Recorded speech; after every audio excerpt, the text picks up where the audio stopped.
New tonight, 24-hour News 8 7 Dean spoke with local lawmakers who voted for and against this legislation. He's live in studio control. Evan?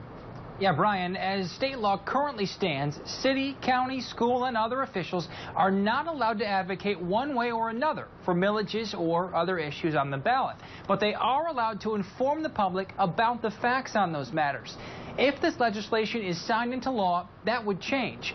And those against this bill are calling it a gag order on local officials.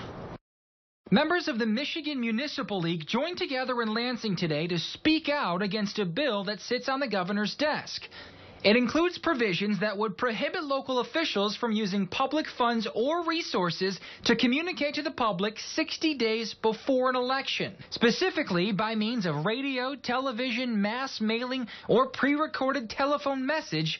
Local State Rep John Hoadley told us it's dangerous legislation. Public bodies should be able to tell you exactly how much the millage is, how long it's going to be, what its stated uses are for. And that's something that voters have a right to hear. Republicans in favor of the legislation contend that local officials often use tax dollars to go beyond just providing the facts. A very fine line between informing and advocating.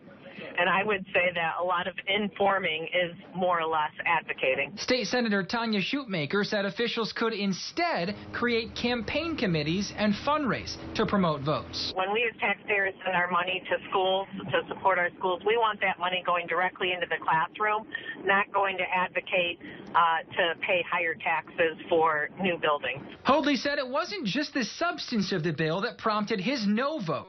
It was the process. He says what was originally a 12-page bill was substituted for one 53 pages long, and that lawmakers didn't have enough time to review it. That's why I'm not surprised that a number of my colleagues now, who clearly did not have time to read the full bill or debate the merits and implications of the bill, are saying maybe we should go back to the drawing board. Governor Snyder has until January 11th to decide whether to sign or veto this legislation.